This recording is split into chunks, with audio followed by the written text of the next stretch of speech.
Hi everyone, welcome to my channel Ansh.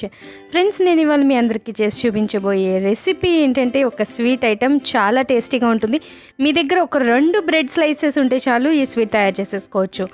దీనికి కావాల్సిన ingredients: 2 bread స్లైస్లు, 1 glass పంచదార, కస్టర్డ్ పౌడర్, అలాగే పాలు. ఫ్రెండ్స్, 2 బ్రెడ్ స్లైసెస్ చాలు ఈ స్వీట్ చేసేసుకోవచ్చు. అని ఎందుకన్నానంటే కస్టర్డ్ పౌడర్, మిల్క్, అలాగే పంచదార అందరి ఇళ్లలోనూ కామన్గా ఉంటాయి. బ్రెడ్స్ కూడా కొంతమంది రెగ్యులర్గా తెచ్చుకుంటారు, కానీ తెచ్చుకోరు చాలామంది. సో అందుకనే మెయిన్ బ్రెడ్ స్లైసెస్ ఉంటే చాలు ఈ స్వీట్ తయారైపోతుంది అని చెప్పాను. So let's start the process. First మనం ఒక బౌల్ పెట్టుకొని స్టవ్ మీద పంచదార వేసుకోవాలి. 1 వంతు పంచదార వేయండి మనం కొలుచుకున్న గ్లాసులోని. 1 వంతు పంచదార వేసి దాన్ని క్యారమలైజ్ చేయాలి, అంటే దాన్ని పాకం రానివ్వాలన్నమాట. దీనిలో మనం ఏమాత్రం వాటర్ వేయాల్సిన అవసరం లేదండి. మంటని మాత్రం సిమ్లో పెట్టుకుని మాత్రమే పంచదారని కరిగించుకోవాలి. పంచదారని మరీ మిక్స్ చేసేయద్దండి, ఎందుకంటే అలా మిక్స్ చేయడం వల్ల సైడ్ వాల్స్కి అంటుకుంటుంది. అలా అంటుకోవడం వల్ల పంచదార మాడిపోతుంది. సో మనం కొంచెం పంచదార మెల్ట్ అయ్యడం స్టార్ట్ అయిన తర్వాత అప్పుడు జస్ట్ కొంచెం మధ్యలోనే తిప్పుతూ ఉండాలి. అలా తిప్పుతూ ఉంటే ఇట్లా పాకం కింద అవుతుంది. బ్రౌన్ కలర్ వచ్చేంత వరకు మీరు కుక్ చేయండి. ఎంతో టైం పట్టదు, జాగ్రత్తగా చూసుకోండి. మరీ బ్రౌన్ కలర్ వచ్చేంత వరకు ఉంచొద్దు. చూడండి, ఇలా వచ్చిన తర్వాత దీన్ని మనం ఒక బౌల్లోకి తీసుకోవాలి. ఏ బౌల్లో అయితే మనం స్వీట్ చేయాలనుకుంటున్నామో ఆ బౌల్లోకి తీసుకోవాలి. ఇలా బౌల్లో వేసిన తర్వాత దాన్ని చుట్టూ కొంచెం వాల్స్కి కూడా అంటేటట్టు తిప్పండి. ఒక 1 ఇంచ్ స్ప్రెడ్ చేయండి. నెక్స్ట్ ఇప్పుడు మనం పాలను కొలుచుకోవాలి. ఏ గ్లాస్తో అయితే పంచదార తీసుకున్నారో అదే గ్లాస్తో 2 గ్లాసుల పాలని మనం తీసుకోవాలి. క్యారమలైజ్ చేసిన గిన్నెలోనే మనం పాలని మరిగించుకోవచ్చు, ఏం ప్రాబ్లం ఉండదు. నెక్స్ట్ దీనిలో మనం పంచదార వేసుకోవాలి. ఇందాక క్యారమలైజ్ చేసాం కదండి 1 వంతు పంచదారని, ఆ మిగిలిన 3 వంతుల పంచదారని పాలల్లో వేసుకుని కలుపుకోవాలి. ఈ పాలని పూర్తిగా మరిగించాల్సిన అవసరం లేదండి, పంచదార కరిగేంత వరకు ఉంచితే చాలు. ఈలోపు మనం పంచదార కరిగేలోపు మనం బ్రెడ్ స్లైసెస్ని కట్ చేసుకోవాలి. వీడియోలో చూపిస్తున్న విధంగా సైడ్స్ని కట్ చేసేసుకోండి. నేను ఇక్కడ 2 బ్రెడ్ స్లైసెస్ మాత్రమే తీసుకున్నాను. 2 గ్లాసుల పాలకి 2 బ్రెడ్ స్లైసెస్ అయితే సరిపోతాయి. ఇలా సైడ్స్ని కట్ చేసి మనం వాటిని చిన్న చిన్న ముక్కల కింద కట్ చేసుకోవాలి. ఇలా ముక్కలుగా చేసుకున్న దాన్ని ఒక మిక్సీ జార్ తీసుకుని అందులో వేసుకుని వీటిని మెత్తని పౌడర్ కింద పట్టుకోవాలి. నెక్స్ట్ మనం కస్టర్డ్ పౌడర్ తీసుకోవాలి.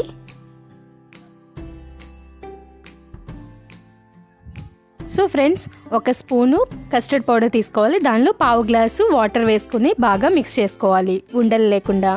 ఏ గ్లాస్తో అయితే మనం పంచదార కొలుచుకున్నామో అన్నీ అదే గ్లాస్తో మెజర్మెంట్స్ చేసుకోవాలి. సో ఫ్రెండ్స్, ఇప్పుడు ఈ క్యారమలైజ్ చేసిన గిన్నెలో పాలు వేయడం వల్ల కింద కొంచెం గట్టిగా ఉంటుంది ఆ పాకం. అది కరిగేంత వరకు మీరు కలుపుకోవాలి, లేదంటే వేరే ఫ్రెష్ బౌల్లో మీరు పాలను మరిగించుకోవచ్చు.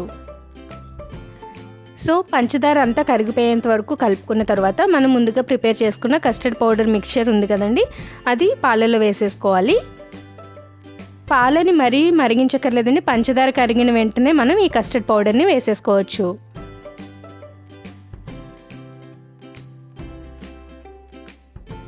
కస్టర్డ్ పౌడర్ మిక్చర్ వేసిన తర్వాత కలుపుతూ ఉండాలి, లేదంటే అడుగున అంటుకుపోతుంది.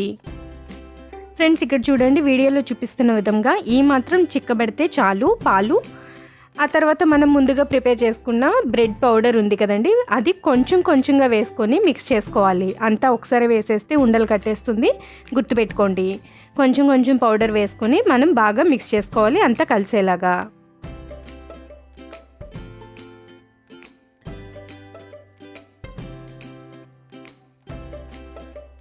ఇలా పౌడర్ అంతా వేసేసి బాగా మిక్స్ చేసుకోండి, ఎటువంటి ఉండలు లేకుండా. ఈ పౌడర్ అంతా మిక్స్ చేశాక జస్ట్ ఒక 1 మినిట్ దాన్ని కుక్ చేయండి, సరిపోతుంది. జస్ట్ ఇలా ఉడికించింది కూడా టేస్ట్ చాలా బాగుందండి, కానీ దీన్ని మరొక ప్రాసెస్ చేయాలి. మనం ముందుగా ప్రిపేర్ చేసుకున్న క్యారమలైజ్ బౌల్లో దీన్ని వేసేసుకుని ఆ బౌల్ని ఒక 2 సార్లు ట్యాప్ చేయండి, ఎయిర్ బబుల్స్ ఏమీ లేకుండా. ఇప్పుడు ఒక ఇడ్లీ పాత్ర తీసుకుని అందులో నీళ్ళు వేయండి. ఒక ఇడ్లీ పాత్రను ఉంచుకోండి, దానిపైన మనం ముందుగా ప్రిపేర్ చేసుకున్న ఈ బౌల్ని పెట్టేసుకుని దీన్ని మూతతో క్లోజ్ చేసేయండి. అలాగే ఇడ్లీ పాత్ర మూత కూడా క్లోజ్ చేసేసి దీన్ని హై ఫ్లేమ్లో పెట్టుకుని ఒక అరగంట సేపు మనం ఉడికించుకోవాలి. ఆ తర్వాత ప్రెషర్ అంతా పోయి పూర్తిగా చల్లారిన తర్వాత దాన్ని ఫ్రిడ్జ్లో ఒక 2 అవర్స్ పెట్టండి. నేను ఫ్రిడ్జ్లోంచి తీసానండి ఇది. ఇప్పుడు దీన్ని చాక్తో చుట్టూ గ్యాప్ చేయండి. ఇలా చాకుతో చుట్టూ అన్న తర్వాత ఒక ప్లేట్ తీసుకుని పైన ఒక చెయ్యి కింద ఒక చెయ్యి పెట్టి దాన్ని బోర్లించండి. స్లోగా తీయండి.